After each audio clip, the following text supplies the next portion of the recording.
Welcome to Food and Loathing, a podcast dedicated to making you salivate without ringing Pavlov's bell, and also pointing you in the direction of some tasty meals.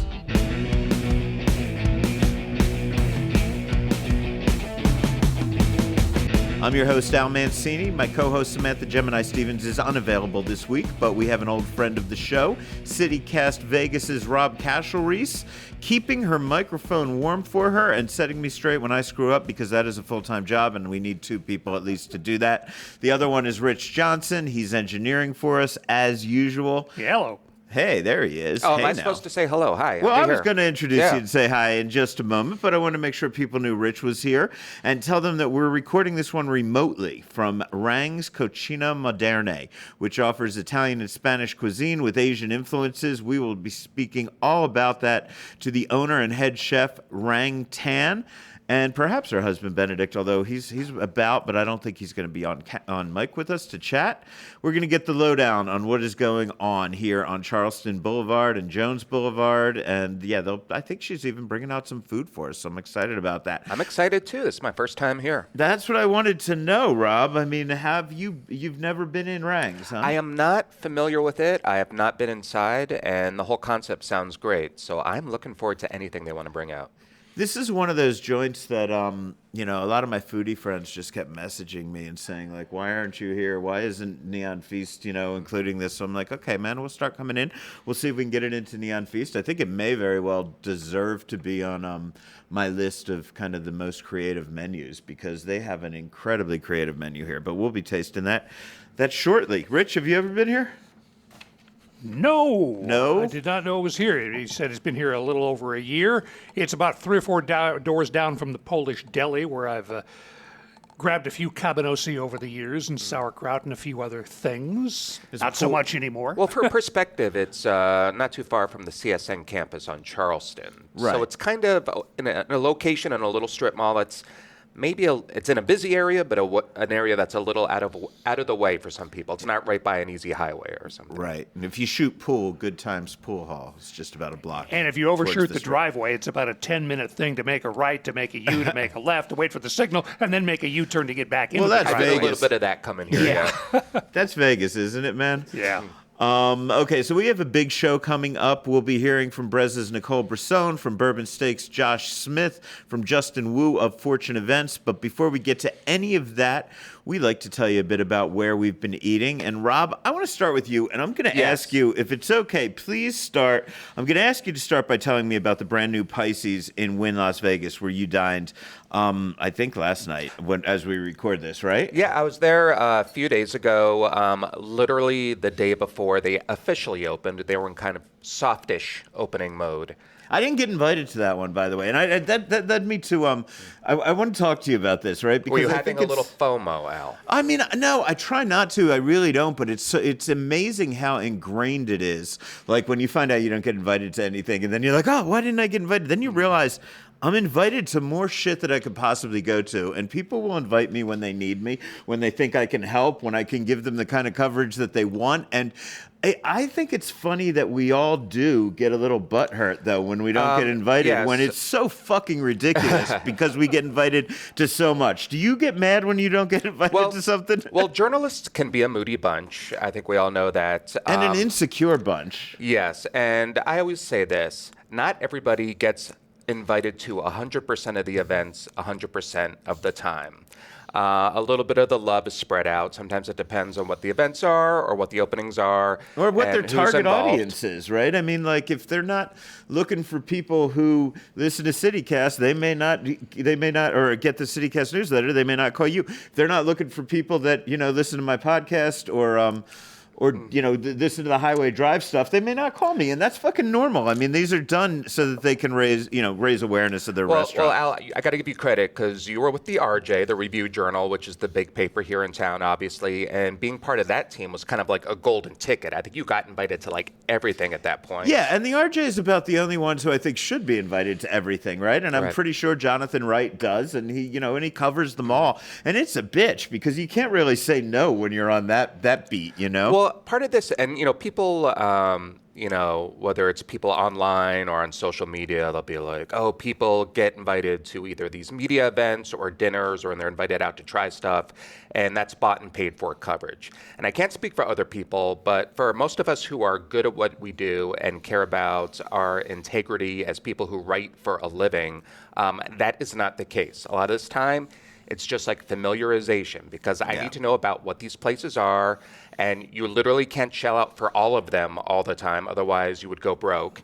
And part of it is just knowing what these are. I may not write about this place tomorrow, but it might fit a story, 6 months from now. And if I'm already familiar with it, then there's a point of reference. Yeah, and that's absolutely it. And to be honest, people that go, oh, it's bought and paid for, they're going to say nice things about it. Look, there are no real restaurant critics, professional restaurant critics out there anymore. We don't have any here in Las Vegas at all, that's what their job is. Most of us aren't there to go to these things to say whether it's good or bad. We're there to describe the fucking thing and let you decide whether it's good or bad, right? Right, and then you can always, put it into a story when it fits. Yeah, absolutely, man. So you got invited to Pisces, and that is why I wanted you on this episode. Fill it in.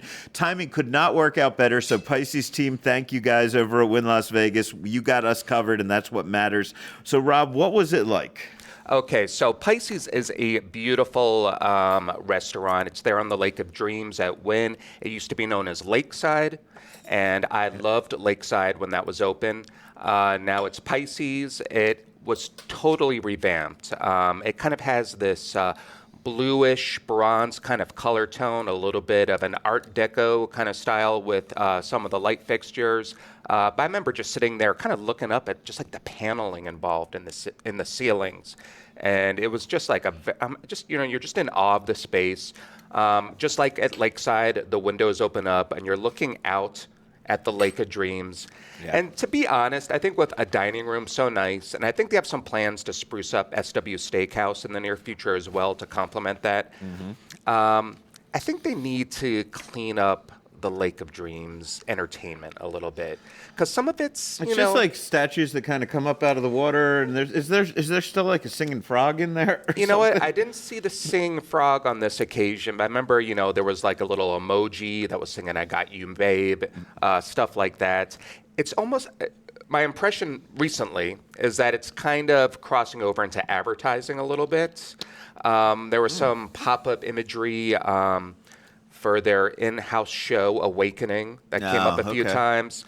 Also, there was a video with Marshmello, the DJ, who plays at Excess, which is on property at the Wynn. Right. Okay, so they're using it sort of as a billboard there. Kind of. And you know what? And actually, the Marshmello video was very cute and clever, but I'm starting to feel like I'm watching advertising, and I don't want to watch that while I'm sitting at a place as nice as Pisces. And Pisces is so nice. It's got the prices to match. This is a very expensive restaurant, noticeably more expensive than what I remember at Lakeside, and that place wasn't cheap either. Wasn't cheap at Lakeside, no way. But just to give you an idea, the first thing you see on the menu is a choice of shellfish towers, not unusual in a Vegas restaurant, but the cheap one is $250. Oh, man. The expensive, we're at Wynn Las Vegas. That's, The expensive one is $1,000. Mm-hmm. So that's your appetizer right there. Yeah, $1,000 appetizer. I love that. Man. But that being said, the food is delicious. I love fresh seafood. When people in Vegas do it right and bring fresh fish in from the Mediterranean or wherever it's sourced from on a daily basis or close to a daily basis, I always appreciate that. I like simplicity of ingredients on good fish. And I had something a little unusual for my main course. I actually went with the halibut, which was poached, kind of like sous vide style. Mm-hmm. And it had this olive and red pepper kind of sauce to it with some artichokes. And it mixed things up just enough to be interesting, and I thought it was delicious. Pretty much anything that was brought out during this meal was really, really good. And if there's a little hack that people might want to know about, is whenever you go, just ask about what's off menu on any given night. Okay. Because that's something they plan on doing a lot of, because with the fresh fish, you might get things you don't expect or things that aren't going to be there often enough to be on the regular menu.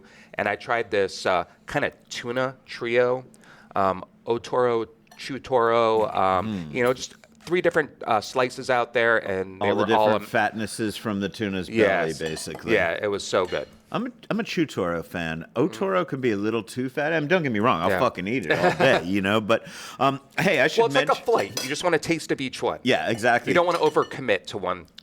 Pro tip told to me twice by Masaharu Morimoto that if you are cutting your own sushi, the fattier the tuna, you need to put more wasabi on that slice of nigiri as it gets Interesting. fattier. To balance it out, huh? Yeah, to balance out That makes the fat. total sense. So there you go. Rob, by the way, I should say, you've been talking. You haven't gotten to eat. I've been stuffing my face. We've got some amazing beef tongue over This here. looks so good. Which is really good. And That's then what we've that got a is. shrimp pasta that was just delivered. Rich, what are you thinking about the tongue, man? I did not know what that. I've had tongue a couple of times, but not enough that I would remember it. And it's just wonderful. It's just soft and beefy, and a great some Asian things going on in there.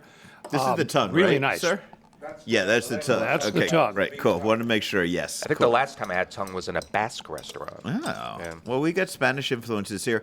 And by the way, Chef Rang's husband, Benedict, is the one bringing us some food out here. Sir, tell us what this other one is, this pasta and shrimp dish you just brought out. Okay, we call this the alligator with garlic shrimp pasta.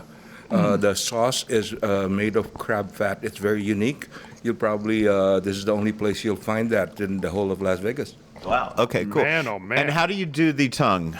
The tongue is sautéed in olive oil and a lot of garlic and seasoning and a lot of Rang's magic. Yeah, it's beautiful, and I have to say, look, tongue is a dish that has to be done properly. It has to be done with a lot of patience, because otherwise, it's a muscle. I mean, it's a serious muscle, and it can be tough as hell. And this is just melt in your mouth, tender. Absolutely. That was the first thing I thought of. It is so tender and delicious. Yeah.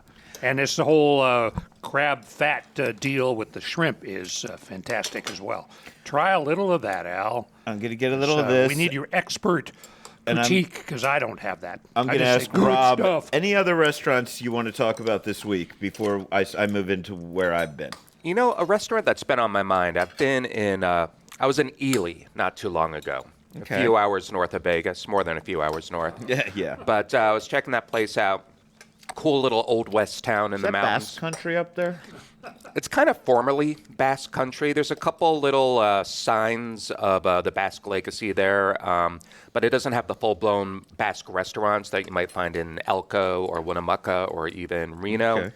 But I did end up at a place called JT's Steakhouse. That's kind of this quaint restaurant inside a quaint hotel. I believe the Ramada Inn. I might have to double check, but I'm pretty sure.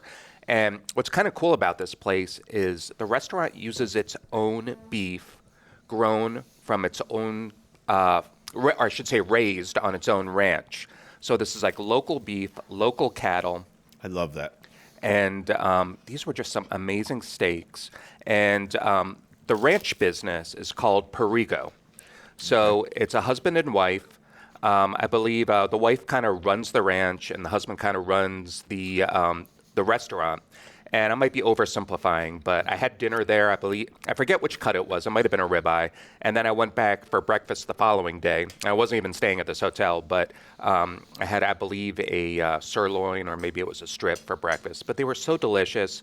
And so I ordered some of their steaks from the Perigo website. So if you go on there, you can get the steak sent to you frozen. And this has just been some of the most enjoyable beef I've been making at home. I know I'm supposed to talk about restaurants, but I know Rich sometimes talks about what he makes I at love home. this. Gemini sometimes yeah, does. yeah, So for the Not first me, time, man, because with me it's like tacos. this me, the amateur hour chef, was actually making these amazing steaks that were so good. I ran out to Walmart and I bought myself a cast iron skillet for the first time. Yeah, I There was you going to go. say, what do you do? What was my question? What are you making them on? So I did that. I actually made it last night. So I made this porterhouse. The recipe I followed said you can't use too much salt on a porterhouse. Okay. Correction, you can do too much Yeah, I'm salt pretty on a sure you porterhouse. can always do Okay. too much salt. So it was a touch too salty, but it was such incredible. I got the little electronic thermometer to make sure it Yeah. was cooked just right. Mary had the filet side. I had the strip side. Olive and oil it was or delicious. fairly dry? I did olive oil. I think next time I'm going to try butter instead. But you know what? Shout out to Perigo Hay and Cattle. They're a ranch up near Ely. And if you want, your beef straight off the farm. This is the place. They'll send it to you. And I've interviewed them, and they said what they really believe in is treating the cattle well. You don't want to eat meat from a cow that's in distress or hasn't enjoyed their life. So this is something that's important to them, and you can taste it in their food. Because we thought we were getting some good food, just at some good beef and good ground beef at some of the stores we shop at. But this, just the flavor and everything, you could taste it in this. If you're ever interested in it's a good drama story to watch about how cattle need to be kept comfortable even as they're on their way to the slaughter. The Temple Grandin story, which is still on Max right now, and by Claire Danes. Temple Grandin was fantastic. Was born autistic, and she realized that she liked to be hugged by things, and basically she used this technology to help cattle feel better all the way. Well, it's hormones. This affects you, and it affects your health and how you feel and how you go through life. And the adrenaline and the terror that you're feeling if you know you're going off to the death chamber doesn't work well for food. A happy life is a long life. Yeah, then that's honestly why people are like, oh, why would I eat free range? It costs more money. Why do I give a fuck about a chicken, right? But at the end of the day, stress-free animals always taste better, and you will taste it. And that's why chefs I know go out to ranches and tour them, and they want to see how the animals are treated. And also, this is, for lack of a better term, farm to table, but farm being the ranch, because you're getting all this beef literally from one place, and you might get great beef from the store, but it could be a blend of here, there, and who knows where, maybe different countries sometimes. Absolutely. Okay, so let me run through where I have been, and I'm going to try to keep, and Rob, you've been to half these things with me. We went to the Spritz opening party. We did. That's out on the patio at Carver Steak. It was a very nice patio out there. I always like that patio. Yeah, enclosed patio, and they could set it up for as much or as little if they have private events out there.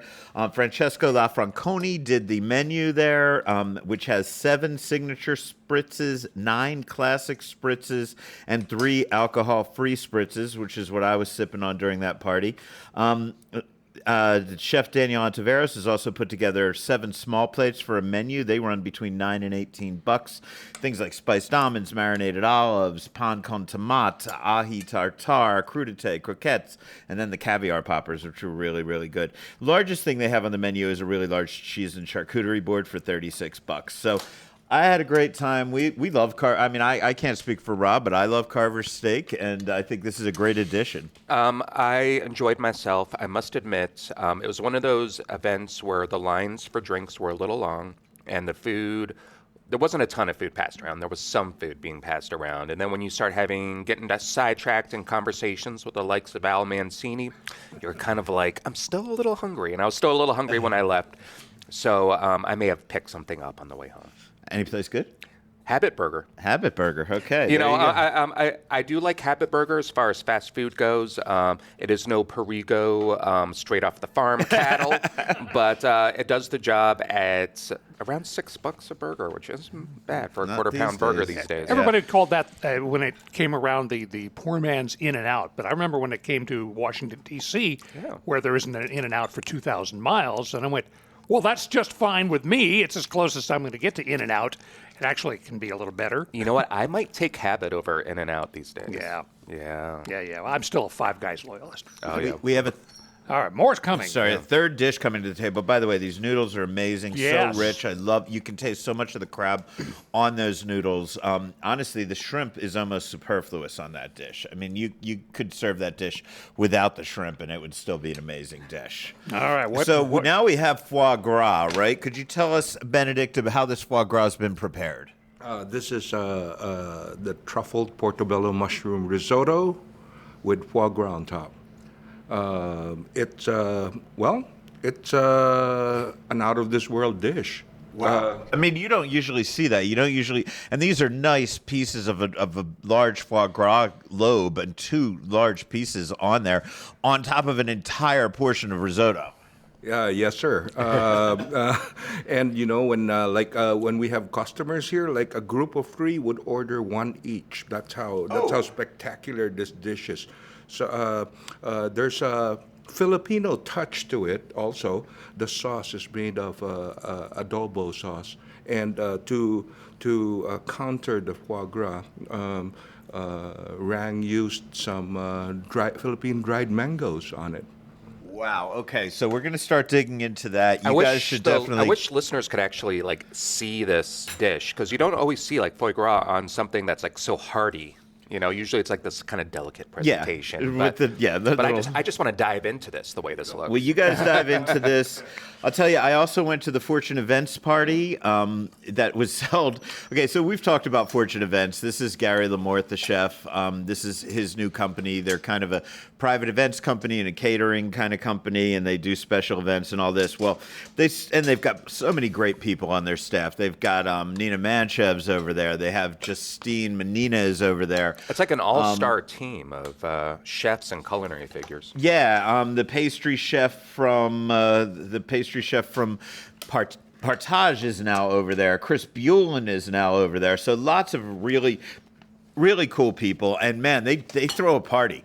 This was at the Thriller Villa, which is a house Michael Jackson was living in. Have you before ever he been there died. before? I hadn't, and I thought I'd been to every weird ass house that people throw parties in this town. There's always one more weird ass house in Las Vegas. There really is. Yeah. You know, there's always one more. By the way, we were talking about like not getting invited to certain things and stuff like that. I'll tell you why it really doesn't bother me anymore is because I learned back in the rock and roll days that no matter how close you get to the band and how many backstage passes you have and how many VIP areas you've walked into, there's always one more fucking velvet rope that you can't get by, man, with one more security guard. And that's probably where Diddy is having a freak off or something. I don't know, but yeah. And in that case, you're better not going inside. Much better off. When I see the baby oil, I leave. But isn't it You'd crazy? be in court today. Yes, Literally. But isn't it crazy? The most famous person in the world, Michael Jackson, was living in Las Vegas in this house that wasn't even off the side of the road. It's on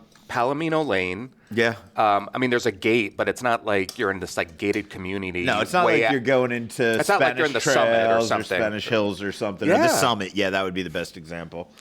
But I think Vegas was very different back then too. Well, they threw a hell of a party. By the way, that chef was Vincent Pellerini, their pastry chef that yes. they have. I think you and I were talking over by the little pastry stand, and they had the chocolate fountain. And the food was great. There was a cookout, Mexican quesadilla with squash blossoms built into the heirloom masa tomatoes. And I know you don't. They had a raw bar there. They had a sushi robot. They had that dessert station. And I know everybody's thinking, well, that was a private party. Why should I care? Well, if you want to throw an ass-kicking private event, that's what Fortune Events is all about. Exactly. If you're going know? to do catering, if you got a wedding coming up, I mean, you cannot go wrong with the talent involved in this group. Yeah. And And that's legit. That's not because I got invited to the event. Right, These people are right. good. They know what they're doing. Did you play around with that app that they created just for the event, where you're like walking through time portals? No, I did not. Did you get the fancy invitation? I did get the fancy With the little invitation, screen? with the little screen. I watched that. Did you get one of those fancy invitations? Yeah. Yeah, they're cool. It was cool. I thought it was cool. I Yeah. like it when weird steampunk people come to my house. Yes, there were people in outfits showed up at our homes to hand out these invitations. Yeah. These are the advantages of working remote. It was definitely fun. So Yeah. we had a blast. One more dish just arrived, and actually, could you tell us about this? And then we're going to finish up this section, and then hopefully Chef will join us. Yeah, this last dish that we're serving you today is the Chilean sea bass. The sauce is made of lemon, coconut, butter, and again, a lot of Rang's magic. Okay, man. Now I'm mad that I've got to still keep talking because you guys, I know, are going to dig into this as well. You should. While I could it's just still read your hot. notes, you know. Yeah, you could probably do that. Okay. I hope the audience is enjoying the sounds of me chewing all this food. Yeah. Okay, so that was a great thing. By the way, Justin Wu is Gary Lamorth's partner in that company, one of the founders, and I spoke to him about what they are all about.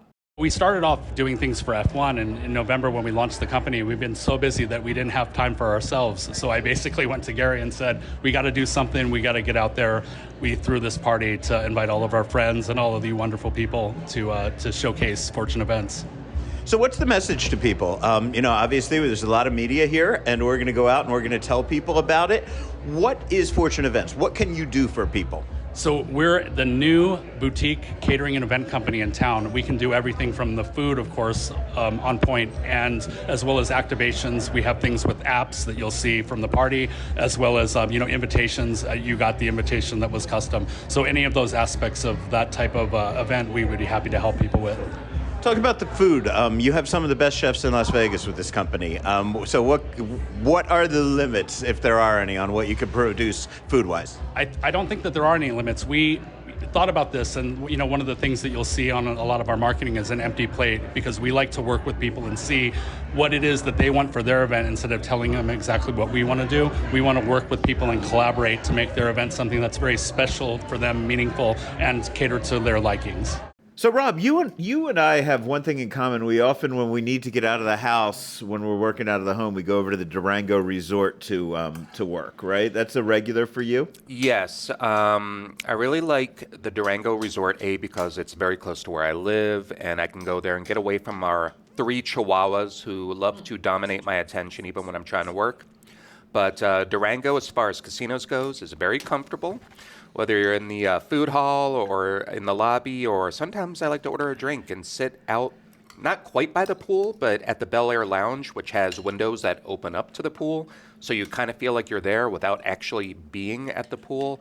And this time of year, it's pretty nice. Yeah, I like hanging out over by Bel Air Lounge. Sometimes I just sit in the hotel lobby, which is a lot of fun. And Vesta Coffee, which I will take over your average chain coffee any day that you might find in your average hotel. I mean, Vesta is so good. Locally roasted. I don't drink coffee, but they do great pastries that I love do. there. Yeah. So anyway, sometimes I work when I'm over there in the food court, and usually I go to Prince Street Pizza, or if I want something really good, I go into the Mark Vetri restaurant that's over there. But I never get into Pono Cafe. Do you ever eat there? It's interesting. I sit outside there sometimes, and I think I tried some of their food back when Durango opened, and I was very impressed, and I really like the chef who's behind it. And it's great to see Hawaiian food offered in a location like that, because we have such a large Hawaiian community. And I've literally sat there outside that and seen families come up, order, sit down, and really hang out for a while. Not like you would at a typical food court, but some people are this is their Saturday afternoon, they're hanging.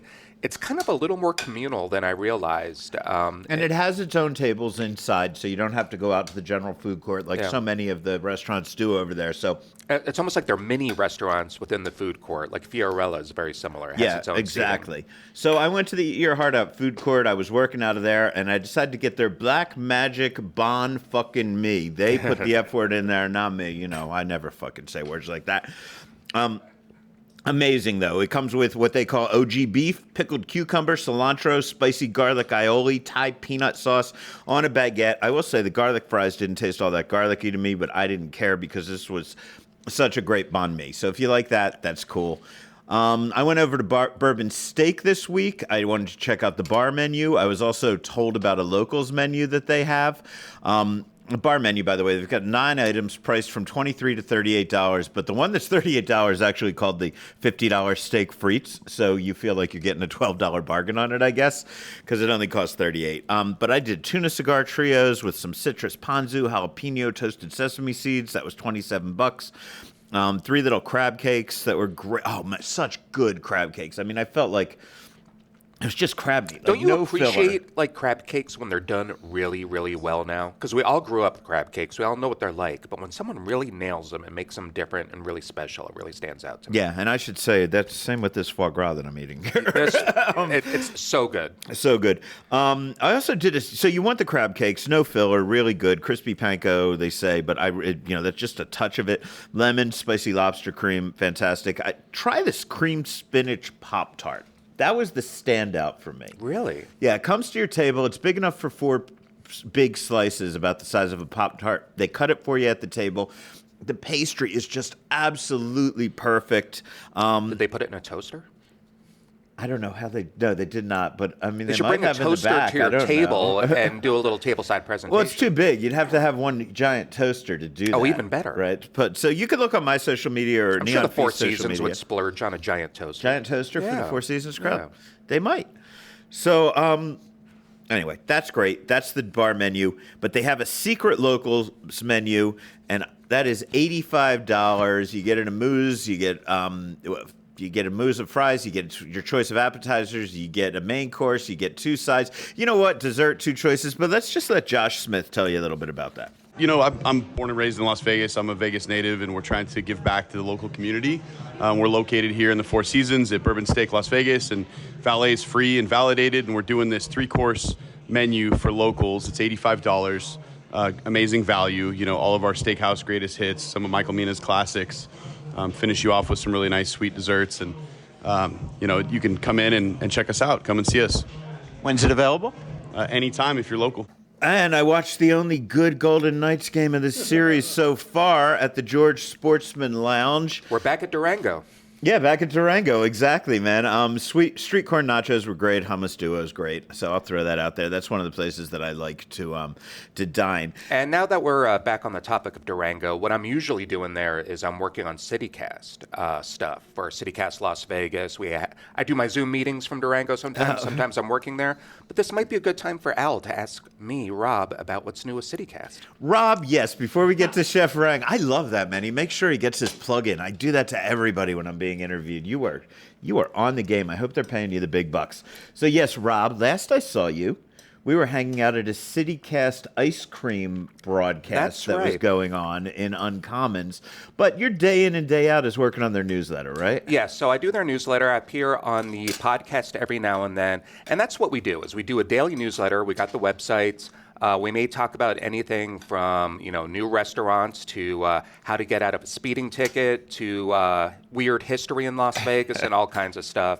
But we just did our spring membership, and it was a big success. And what we want to do is we have people who sign up to be members. They pay a little each month, and it supports what we do. You are a member. I am a member. And what's cool about it, though, is that it's not required to listen or read. The podcast is free every single day, 5 days a week. The newsletter is free in your inbox 5 days a week, not counting holidays. And we just want to do a little more things like events for both members and non-members. And we did a live podcast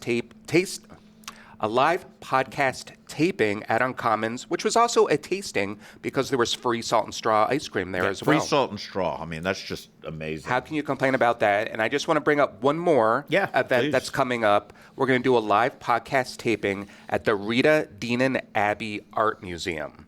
Where is that? It's a little bit north of like Lone Mountain, that area in the northwest. This is one of my favorite museums in Las Vegas, no exaggeration. It's an art museum by the work of the late Rita Deanan Abbey. She used to be a UNLV art professor.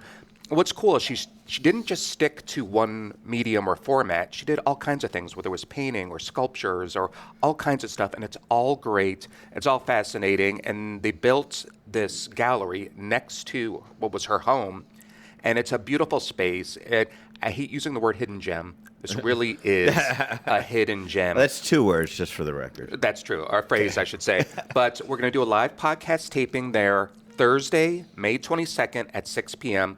Tickets are free, so you can get. Free. Yeah. So follow us on citycastlasvegas.com. The link's in the newsletter, and get tickets. I'm legit being told that they are going fast, but it's a way to see this beautiful museum and this really nice collection of work for free, and attend a podcast taping and maybe meet a few people and hang out with our crew. And your podcasts are always great. By the way, Sarah Lohman was the food historian offering the history of ice cream at the one that I was at. She's writing a book on the history of ice cream. Oh my. Sarah was talking about all this without notes, all off the top of her head. She was fantastic. She's so talented. Okay, so coming up And in the news. David Figler, the other co-host, who There we you love go, too. David Figler. We love you. Sorry, Yes. David.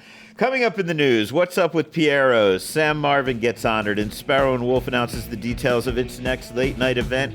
But first, we're about to be joined by Chef Rang Tan to talk about how she merges Italian and Spanish cuisine, as well as some Filipino incorporating Asian flavors right here at Rang's Concina Moderne. We'll be up with that in just a moment. This is Food and Loathing.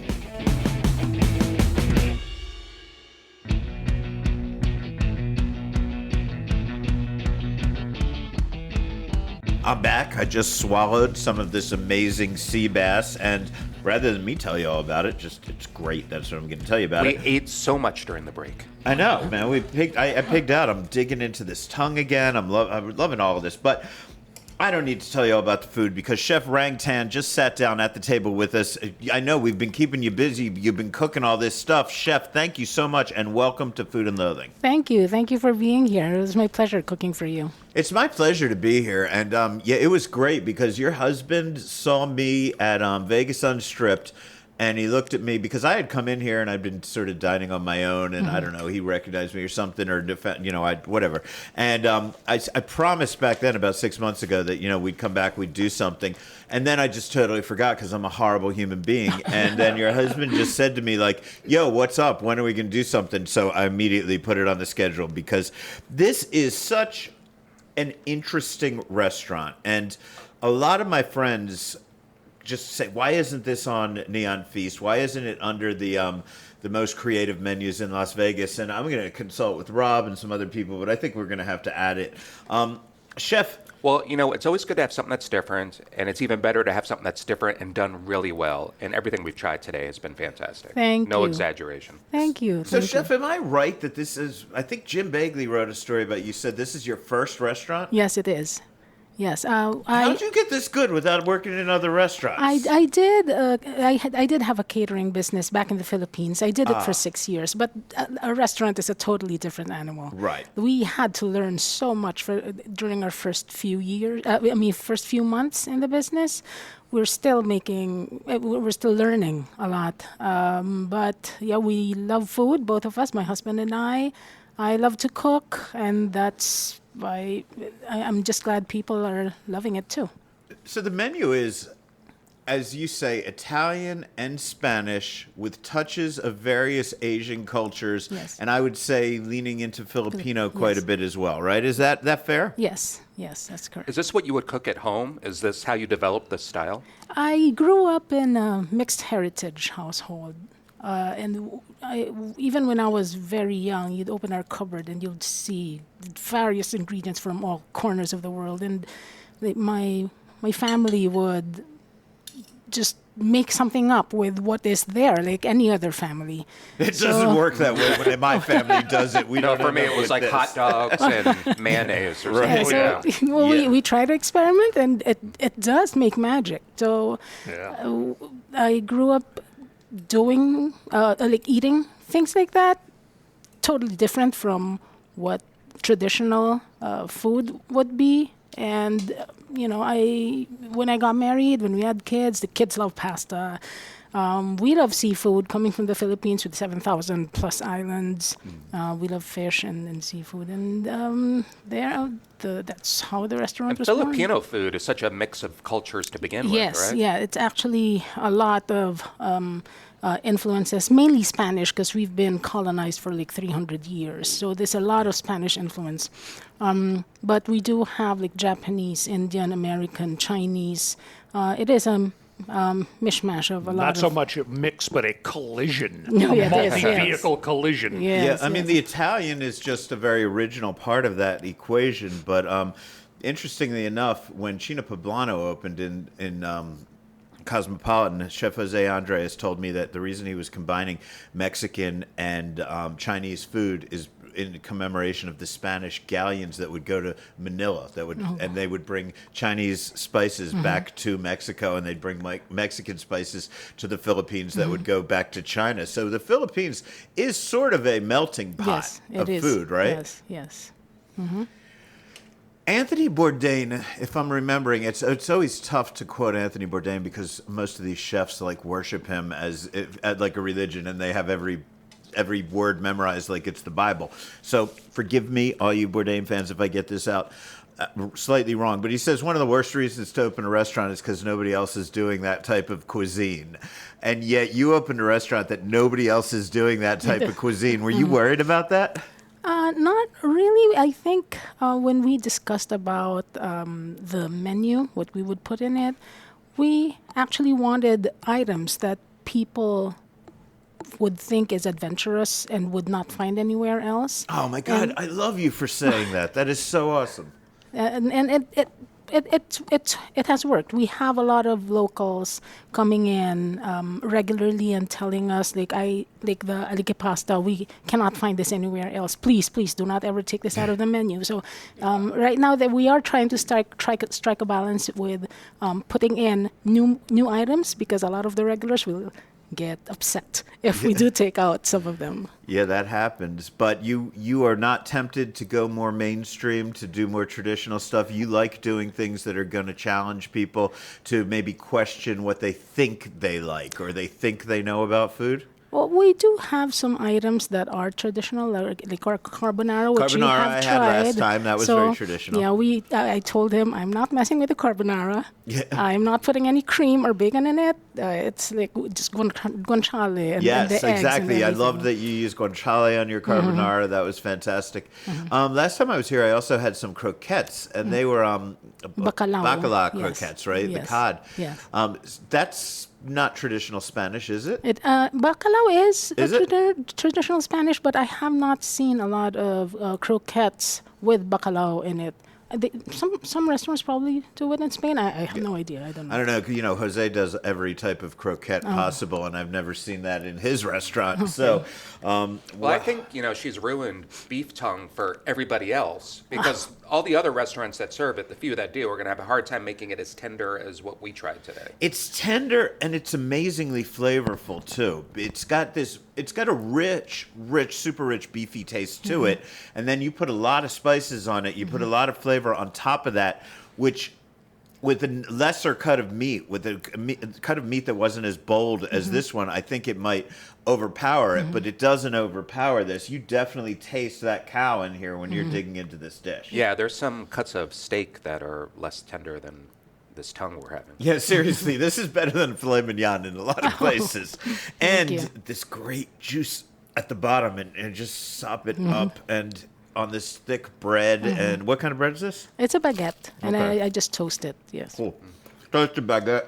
You can hear it in my mouth. It's absolutely amazing. Rich, favorite dish? I'm going to go with that shrimpy pasta crab fat thing. What's the name of it again? Alige. Alige is crab fat from the Philippines. They take it from those small crablets that are very abundant in the Philippines, but it is not an everyday fare. A lot of Filipinos will find it as a treat. It only comes out during special occasions.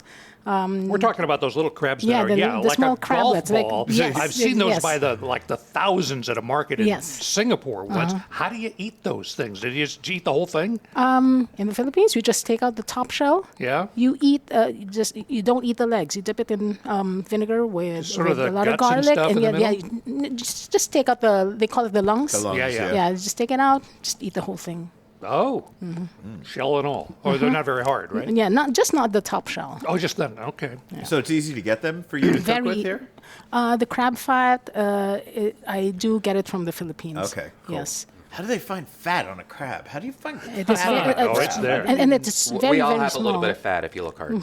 Yeah.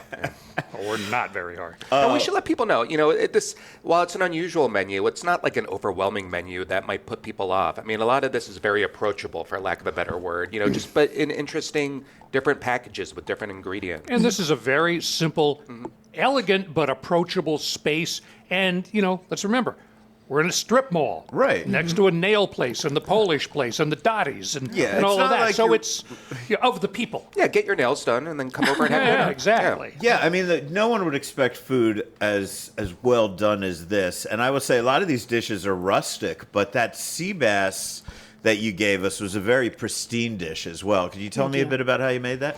This was actually not on the original menu, but we did join the first ever Filipino Food Week here in Las Vegas last year. And their challenge for the restaurants was to come up with a dish with coconut as one of the shining main ingredients. And this is what I came up with. It was just supposed to be a special for that week, but then again, our regulars were like, do you mean I can't get this again next week? Because I'm coming back for this. I go, no, it's only for this week. And we got like dozens of requests. And so now it's permanently on the menu. It's just coconut milk. Is there dairy in there? No, there's no dairy in it. There is butter. Okay. There That counts as dairy. Yeah, it counts as dairy. So there is coconut cream and lemon and garlic. Yeah. I mean, Rob, if I saw that in a fine dining restaurant, and I'd be like, this is amazing. I would be very happy with that dish in any restaurant. Yeah, absolutely. Including other restaurants that would charge a lot more for this. It's very well done. A lot more, yeah. Oh, yeah. What's your entree price range in here? The entrees would range from 27 27 to 48. Okay. You want to hear about the Pisces prices? Yeah, I do actually. Hit me. 60 would be on the cheap side at Pisces for an entree. Okay. Yeah, and of course, we're not looking out over the Wynn Lake of Dreams here. Right. And this is a place that you can come frequently. But the Wynn doesn't have a nail shop next to the restaurant. That's true. That's right. Well, they probably could get your Actually, nails they done probably at do. Wynn. They I'm probably do willing to bet somewhere. that you could definitely Yeah. get your nails. They have a hell of a spot All there. right. Okay. Chef, when I look around this place, I feel like you guys have met like a perfect balance, because clearly you're well known among the foodies. You get enough of those adventuresome people that come in here and keep this, I would say, middle to small to medium sized restaurant is how I would describe this. So clearly you're doing okay. It's always dangerous to expand on something like this. Do you have any plans to expand? Why not? If the opportunity comes up and this place, if we outgrow the space, then I'm very, very open. I would love to have a bigger kitchen. It's like a food truck in there. And I imagine a big part of your clientele is the Filipino community as well. I would say like 40% would be Filipinos and 60% would be like Because people don't realize, but the Filipino community is the largest Asian community yes, in here Las in Las Vegas. Vegas. Yeah. That's true. Yes. I bet they did something on CityCast about that, didn't they? A couple times, yeah. Yeah. Oh, cool. Sign up and subscribe. So, Chef, the kitchen here, obviously, you're here, your husband's here every day. Yes. You talk about the possibility of expanding, but in the day-to-day, I mean, do you have a team that can execute these dishes without you, or do you have to be here? As of now, I have to be here. I have to have eyes on every single dish that comes out. I would love to eventually have someone who would be able to do everything. So and you can plate sit everything. back and enjoy your success. That would be what would So be I can nice. rest a little bit. Like even with all the prep work, that has to be myself. Yeah. As of now. As of now. Yeah. Okay. What else? I just had something I wanted to ask, and now I can't remember it. Rob, anything else we need to talk to Chef Rang about before we let her go? No, I think this was amazing. I'm just curious, what originally brought you out to Vegas? Because I was surprised to hear this is your first restaurant. It was a pandemic.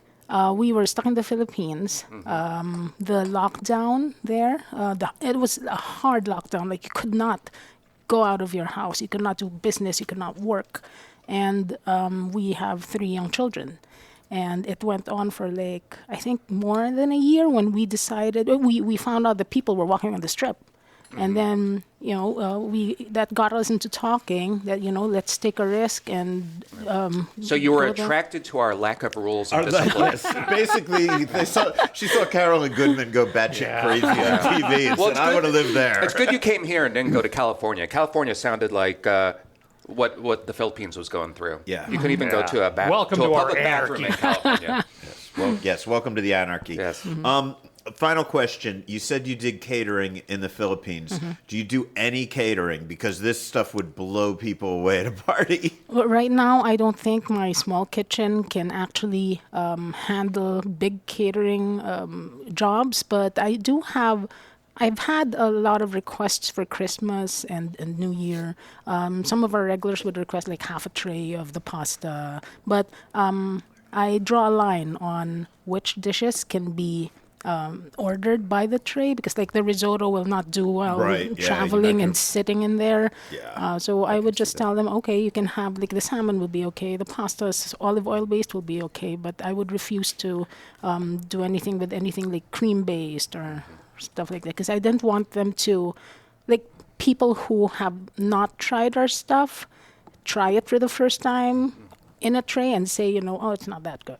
just because it's been sitting there for Well, an like hour. James Trees is like that. He wants you to eat it in the restaurant because that's where it's best and that's where you'll enjoy it the most. And it might not be the same if you take it to Yeah, go. but I think every chef kind of learned during the pandemic that you got to figure out how to make your food car-proof. Well, that was you can that get was home. an extenuating circumstance. Yes, yes. Well, thank you so much, Chef. Thanks for having us in Thank here. you. I'm really excited to be here. Congratulations. Yeah, Thank you congrats so on the much. success, and I hope everybody that hears this is in here immediately, because truly one of the more original restaurants that I have come across, and the execution is just great. You do the hearty rustic stuff really well. You do the more delicate, more ornate, elevated stuff really well, and it's just absolutely fantastic. So thank you so much. Thank you. Appreciate it. Thank you, guys. Thank you. Coming up after the break, you're going to get a happy hour report and the news. This is Food and Loathing. By now you know about Neon Feast, the app that serves up Las Vegas restaurant recommendations not from self-appointed influencers hustling for free meals or flame from disgruntled diners. Neon Feast gives you suggestions based on our conversations with Vegas restaurant pros, the chefs, managers, owners, writers, bloggers, and others who make this industry great. What kind of food do you want? What part of the valley? How much to spend? What's the occasion? Ask Neon Feast and get the answers.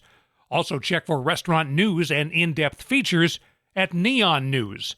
We have you covered with the Neon Feast app and neonfeast.com. And for restaurant news you can use, neonnews.vegas. Joining me once again, Andrew Morgan of happyhourvegas.com. This is our weekly Food and Loathing Happy Hour report. And Andrew, it's great to have you back. How you doing today? Doing well. Thanks for having me back. I'd really like to talk to you about happy hours in Japanese restaurants. It could be sake, it could be Japanese whiskey, or it could just be beer, whatever they got going on. But, if you want to go out for Japanese, who's doing great happy hours? You got one or two you could recommend for us? Yeah, you're right. I mean, Japanese can go in a few different directions, right? But obviously we know the most important, or I guess the most popular, I should say, Japanese happy hours without question, sushi. In fact, the term sushi happy hour Las Vegas is one of the most popular happy hour searches, on Google, according to Google. So, but yeah, I have some great go-to Japanese and sushi happy hours in Vegas. So if you're thinking about the Strip, I would hit up Kusanori at Resorts World. So happy hour daily, 4 to 5:30. What I like about Kusanori is that it's a little more elegant, it's a little more modern, it's a great vibe. It goes beyond the standard sushi roll as well, so it's a little more Japanesey, not as much sushi. So happy hour menu, oysters, 4 for $12. That's a great deal. Robatayaki, the trio there, so that's about $12. I hope we're not getting shot here. Yeah, no, that's all my jewelry banging into stuff, man. There you go. Excuse me. So we have robataki, which is the trio, $12. You're getting a chicken, you're getting a beef, and you're getting a pork belly. All in this, as a foodie, it's a go-to. That's for sure for Japanese food.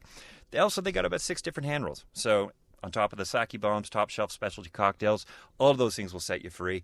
Price-wise, happy hour, it's a little on the higher side for happy hour, but considering you're getting top shelf everything on the Strip at an elegant place like, Resorts World, it's actually a deal.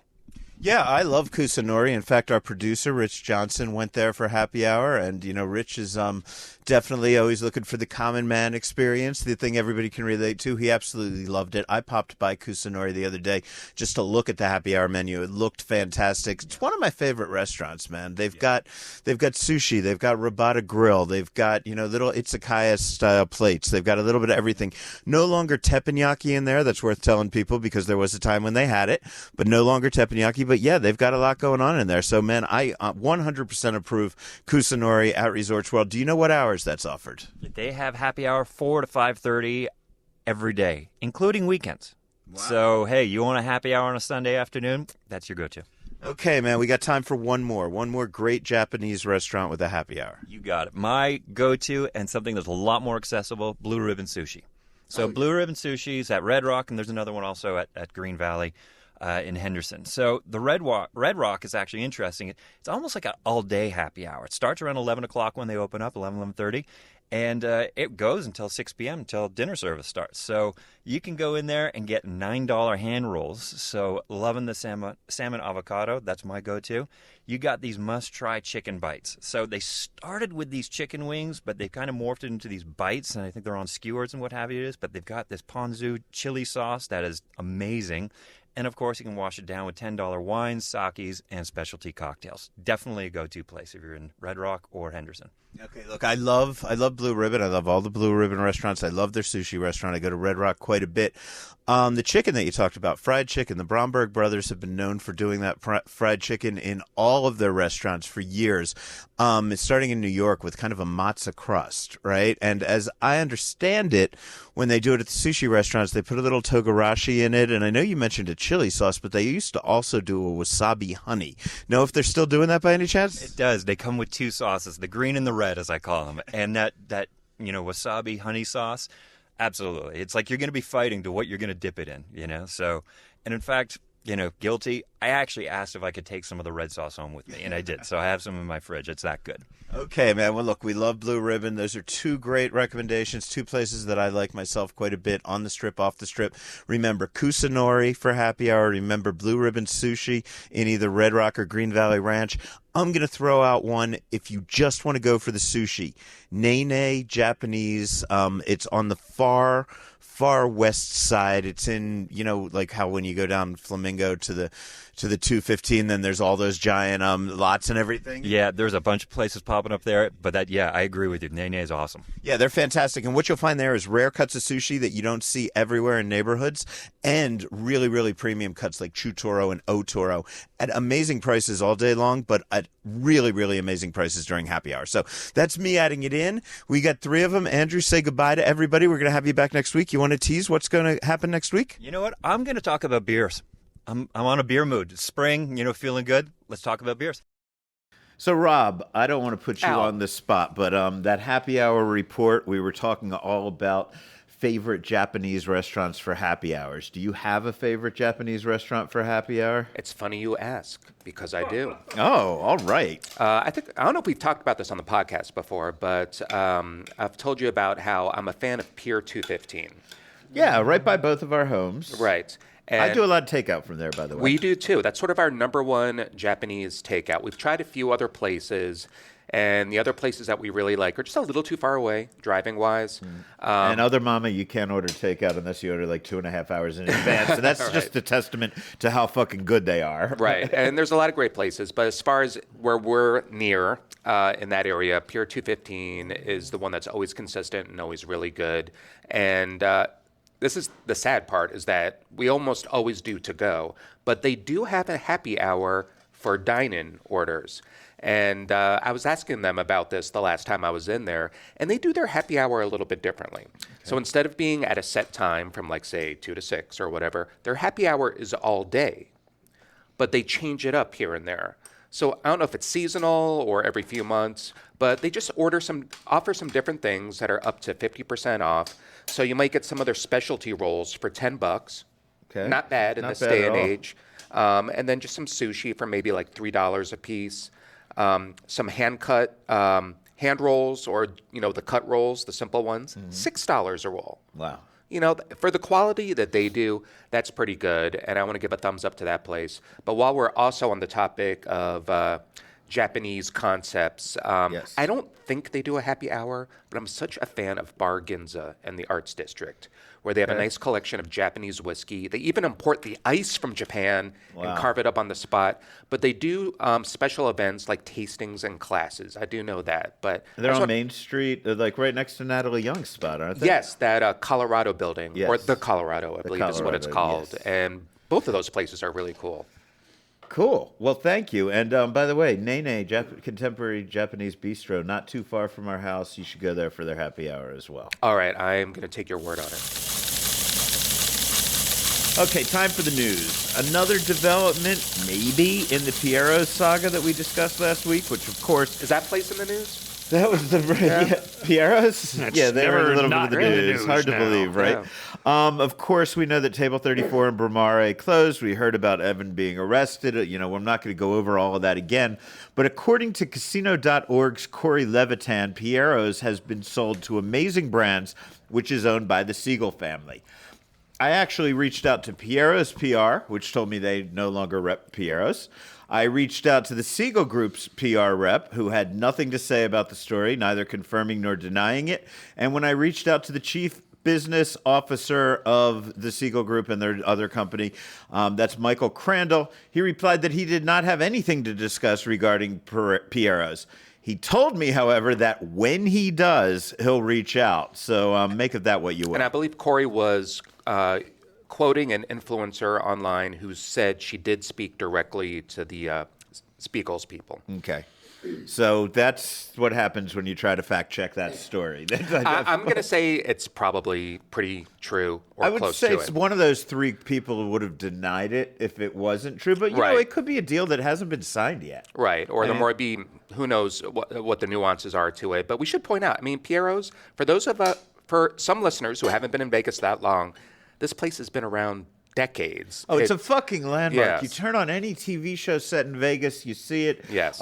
You turn on a movie set in Vegas, of course, everybody wants the booth where Sharon Stone sat in Casino. Or the booth that Al Mancini sat at. Well, there's a lot of those there, Yeah. but there's the Jerry Tarkanian room. You know, it's very much a part of Vegas history and local culture, even being by the convention center and the Strip. yeah, and that's what I'm worried about because that's a valuable piece of property. Right. And the people who own Siegel's, they already own Siegel's Bagel Mania on the other side of the street. What do you think? I hope they're going to keep it as Piero's, but who knows, man? You think they're planning something bigger over there? I hope you like donuts. Really? Is No, that I what don't you're know. hearing? No. I think they'll keep it. I'm going to be optimistic. It's such a iconic, beloved spot, but it's Vegas. We love to tear things down and build new things, unfortunately. Especially big, boutique hotels across the street from the convention center. Although there's a boutique hotel that's been in the works for like 10 years right next to Piero's. So But that's maybe what that I'm needs to wondering. get built first. Maybe they're going to combine all that land together and do something. It's valuable property. Oh my! Piero's has that massive parking lot, too, man. Yeah, So there's a lot of footprint space. could be You could do a lot of things in there. a lot of seven figures there. Keep your eyes open. Basically, that was a lot of talk for me to say. Well, let's I have remember nothing official. the original Piero's was in a different location, Yeah. and then moved there Right. in the 80s. So maybe it could move again. And Piero himself was a totally different guy who left the Yeah. restaurant. Oh, Went to Cafe Chloe for a little while. We had Freddie Glussman on the Plaza podcast 3.5 years ago. We did it from his apartment above the restaurant where he lives. Yeah. And he really bragged about screwing Piero out of his own name. Oh, I thought they had a nice and friendly relationship. Oh man, yeah. Sam Marvin told me a great story about how when he left Piero's, they were renting a car for him, and they came and repossessed the car like the next day when he left or something Well, like that. fuck it then. Make it a donut shop. But he's on good terms with them actually, Yeah. and I love Piero's. I love the chefs that are in there. I love everybody in there, and I bring everybody there. We You did can like our bring second everybody. podcast from there. But you know, we need more we? places Yeah. where people. Gina Marinelli and Oh, the yeah, that's chef, right, we whoever was did. the executive Yeah. chef at the time. But you want to value these places where people live in Las Vegas, they grew up in Las Vegas, and know these places and have Yeah. an attachment to them. So few so I left, hope it's, yeah. So I hope it sticks around. Okay, let's talk about places closing that do not meet that criteria. Aria's Cathedral will be closing its doors for Cathedral. good. Cathedral. You know what? I I don't just know. call it Cathedral. Yeah. Anyway, closing its doors for good after service on Saturday, May 31st.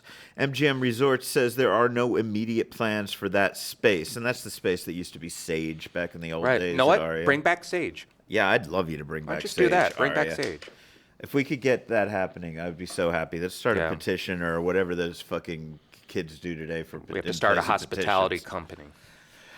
Okay, what else is going on? By the time you hear this, Pasta Ramen will have begun. Oh, wait, no, another closing. There's not a closing. Mr. Chow, Vital Vegas is saying Mr. Chow Yeah. closed, right? That's the We'll deal? close Yes, on I saw that Will report. close. the 17th, which will be Yes. by the time this thing drops. You know, Mr. Chow's one of those restaurants you always kind of forget it's there. It's in a weird location. I hate That Mr. was the Chow. problem, apparently. Yeah. It's also like I always felt like Mr. Chow And I've been to the one in California. They flew us all out there so we could experience it. And I feel like... I didn't get invited to that. I'm bitter. See? You should be bitter. Not everybody gets invited to everything. Not everybody gets invited to everything. But I've always felt like Mr. Chow just happened to be in Beverly Hills and it made New York-style Chinese takeout, New York takeout-style Chinese food. And all the rich people in Beverly Hills who had once lived in New York loved it. And because the famous people hung out there, TMZ and the paparazzi hung out there, and then it became much more famous than I personally think it ever deserved to be based on the food alone. Plus, then they put in that like $8 jillion moon sculpture at the one in Caesar's Palace that I don't even know what its point was. Giant robot up above you while you're eating, doing weird robot shit. So it reminds me of, what was the Japanese place that was in SLS? The Japanese place that was in SLS. I'm spacing on the name, but it's another one of those places that was originally in Los Angeles. It was a celebrity spot in Hollywood. Yeah. And they bring it to Vegas thinking it's an iconic thing there because TMZ is getting celebrities outside.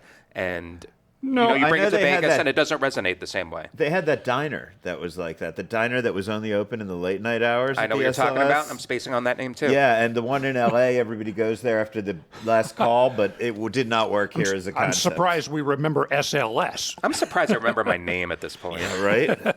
But by the way, this Mr. Chow story is from Vital Vegas. As I like to say about Scott, and I do love Scott, he usually, not always, gets the story first. He always reports the story first, and it usually turns out to be true. I'd be willing to bet it's always true at the time he reports it, but things change sometimes after he reports them. So, nice segue from SLS.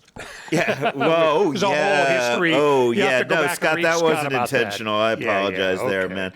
Okay, by the time you hear this, Pasta Ramen will have begun its pop-up with Brez's Nicole Brisson at Bar Zazu in Resorts World, taking place Tuesdays through Saturdays until June 14th.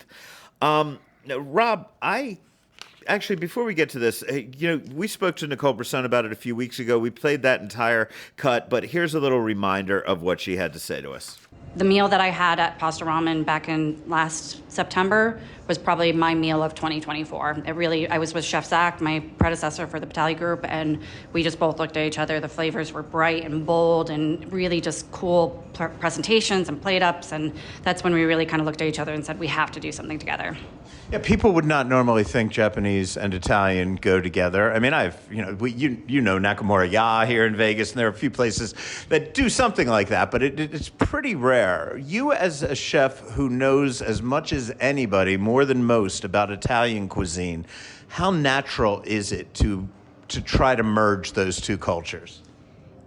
I think it's very natural because you have all those solidic components, whether it be soy or whether it be anchovy or dried fish. You see a lot of that in that coastal cooking of Italy. I remember when Raku first opened and I had that Japanese interpretation of their Caesar that they serve, and they had that little crust. It's kind of like a crostini or a tuile, and it has all the baby little sardines in it.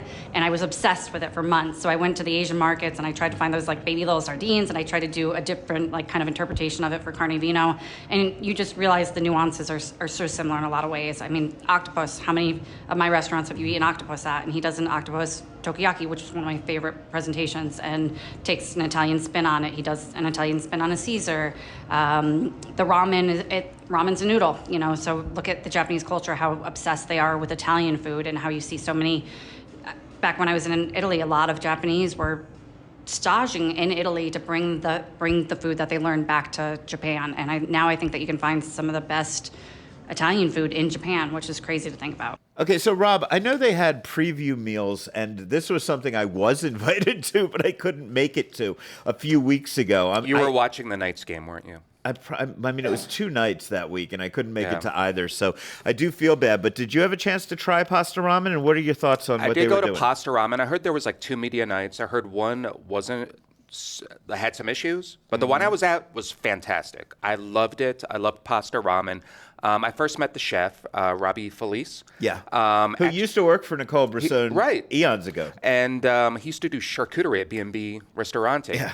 And so I met him at the Pizza Expo earlier this year, and he had by far the best slice of pizza at this expo. It was this like white pizza with furikake and eel sauce, and might have been a little corn on there too. But it was so good. By far the best thing I had all day.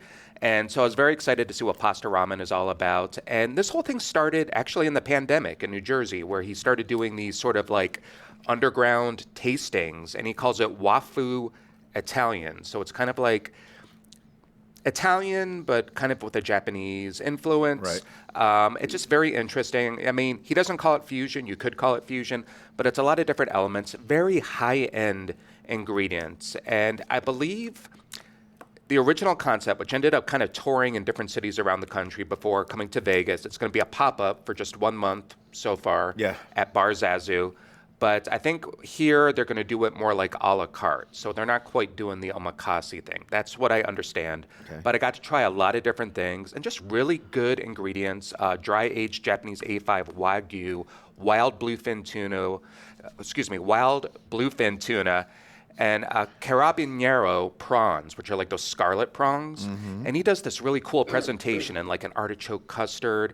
And people normally like bite the heads off and suck out the brains. Oh, yeah. Which Americans might not fly for that. I'd do that. So I would, but what he does is he kind of does it for you. Not sucks them out, but he takes the brains and makes like a little kind of like sauce around the edges for you. So you get a little bit of that flavor. So and it's such a cool dish. The brains if you like. Yeah, but they're pre-sucked. Yes, but that's just one example of one of the really cool dishes they do. I don't think he actually sucks them, Rich. No. I don't think Robbie actually sucks them out. Then I'm not think going. He may actually rely on chef's tools There's to do people that. for that. Yeah, okay. But I enthusiastically endorse pasta ramen. I'm very excited about it, and go see it. And Nicole's involved. She's collaborating with him on it, and those are two really smart people when it comes to the culinary arts. Yeah, and the day this episode drops, I have a reservation there this evening, so I'll be talking about it next week. Yeah.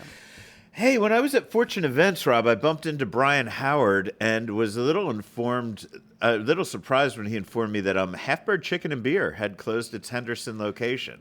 So I went home, wanted to make sure I heard it right, because, sometimes beverages or smoking or whatever you're doing at the party, your memory may not be that great. I think he might have told me the same exact thing at the same event.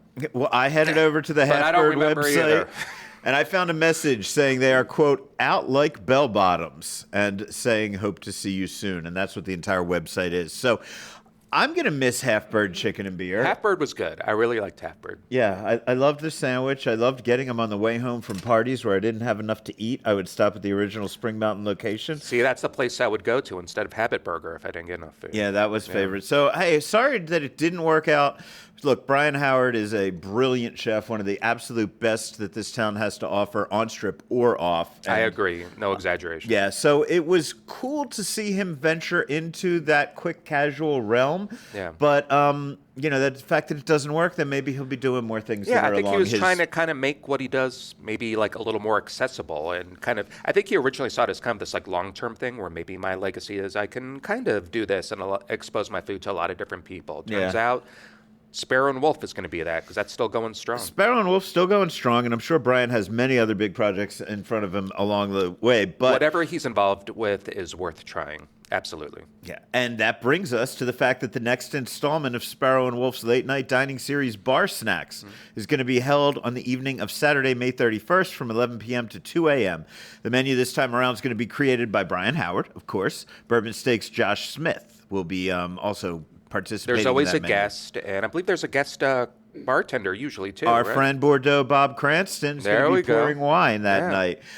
You get the live entertainment by Adam, the DJ, and by Jackhouse. I don't know what Jackhouse is, but there's always all kinds of crazy shit going on there. Yeah. People, and the entertainment in the dining room itself, contortionists or whatever they may have. Well, Al, you and I went not too long ago. We did go together. to the first one, I think, together. Possibly, yes. And there was a lot of live entertainment kind of going between the tables. The food was excellent, and the drinks were great, too. If I was, if this was 10 years ago and I was always looking for something to do at midnight, this would be the greatest thing that ever happened. So I would say, go check it out. Go over to the website. They're taking reservations now. I checked it out, and I would recommend getting a reservation. I would also get your reservation early because those slots fill up very quickly. Yeah, that's definitely get a reservation. Earlier in the show, I played an interview with Justin Wu about the company that he and Gary Lamort own, Fortune Events. Justin is also, this guy's an entrepreneur. He has a lot of shit going on, right? I met him about a year ago. Really cool cat. He has another company called The 64. You can find that at the64.com. Here's Justin telling us a bit about it. So the 64.com is a new online voting platform where you can vote for anything from the best pizzas in Las Vegas to best high school mascots around the country. And what are you doing there right now with regards to Vegas? Oh, so in Vegas right now, we're running bars and breweries, which is all the different bars and anything related to beers in Las Vegas. So how's this work for somebody if they're interested in sharing their opinion on the best beers in Vegas? So you can go to the website and sign up for an account, and it's a tournament-based system. So there are 6 rounds, each lasting 3 days. So a total tournament lasts 18 days, and you can vote. It's a head-to-head matchups each round, and 2 bars and breweries, for example, will go head-to-head, and the one with the most votes will proceed on in the tournament. So you have 64 Las Vegas bars and breweries, and we're going to kind of whittle it down in a bracket. Is that correct? That's correct. And we're also doing these also around the country, and we're hoping to have national competitions as well. A lot of people of the local media do local competitions, and we want to have these things kind of go more to the national stage to get these places more exposure. Looks like Winnie and Ethel's is about to relaunch dinner service, which I know a lot of people have been waiting for. They invited me to a media preview at the end of the month, so I assume it'll be up and running sometime around that time. I don't have any more information. Congrats to Echo and Riggs Sam Marvin. He was honored last Friday by T1D, the group formerly known as the JDRS, dedicated to raising awareness and funding to help fight type 1 diabetes. Marvin and Echo and Riggs Cheryl Best were recognized for their longstanding support and dedication of that community at an event at Mandalay Bay. The organizers said that through their commitment to philanthropy and community impact, Chef Sam Marvin and Cheryl Best have made a significant difference in the lives of those affected by T1D. And I just happen to love Sam Marvin. I love Echo and Rig. He's a good dude. I like what he's doing. I like how both versions of Echo and Rig are a little bit different from each other. Yeah. Yeah. It's very cool. And he's Go a guy visit both, yeah. He gives a shit ton back to the community, so I feel like we should give him a shout out for that. Good dude. Well deserved. Yeah. Honey Salt's next farm table dinner, Tuesday, May 20th. It's about baseball this month. Food's going to include sweet corn ribs, a nacho bar, Korean fried chicken sliders, mini Wagyu hot dogs, and desserts from Milkfish Bake Shop. And by the way, if you've never had their desserts, they're fantastic. Yeah. Wash it all down with some Vegas-born breweries, Craft House, Tenaya Creek, Beer Zombies. They're going to bring their local taps. Each $75 ticket includes dinner and 2 beer stand drink tickets. And the Las Vegas Aviators mascot, who I think is the Aviator, I'm not really sure. Is he that fucking duck? I was thinking the dog. No. Oh, that's just Who a gets bat the bats? dog. The bat That's a dog different dog. retired, though. Bat dog's different. Well, there's always a new one, isn't there? Yeah. Well, anyway, they're bringing the big mascot, the costume guy. I think Yeah. he's the duck. Don't know. All right. Anyway, he's going to be What? there. Yeah, okay. Taking photos. Purchase tickets online at honeysalt.com or by calling the restaurant at 702. Well, you know what? Just And you look know it what? up online. You don't need me to Honey read it. Salt nails these special event dinners. They do such a good job. Not too long ago, my wife and I got the Passover dinner, and every course was excellent. We're not even Jewish. And I we're was like, we gonna want say, to try this like- food. We just did it, and it was great. Good for you. So, That's what we call inclusion. Real quick one. Our friend Eric Gladstone, for his daughter's bat mitzvah, he hired all local chefs to make Jewish foods from different countries. Right? What neat. you might have Neat idea. in China if you were a Jew, Yeah. and right, and it was really cool. Anyway, we've gone on and on. I think that's about it this week. Anybody want to shout something else out? No? I want to shout out Neon News. NeonNews.Vegas. Definitely check that Yeah. out. Rob, by the way, I got some of your new listings up at neonfeast.com. Yes, so yes, he's I been did. writing some of the new editions, which is great. And yeah, we'll just let you guys go at this point. You probably tuned out already anyway. But if you're still here, I want to thank Chef Rang and the entire restaurant here at Rang's Concina Moderne. Josh Smith, Justin Wu, Nicole Brissone. I'm Al Mancini. Sitting in for Gemini Stevens, we have Rob Kachelriess, and of course, Rich Johnson always here, hoping that you always stay hungry.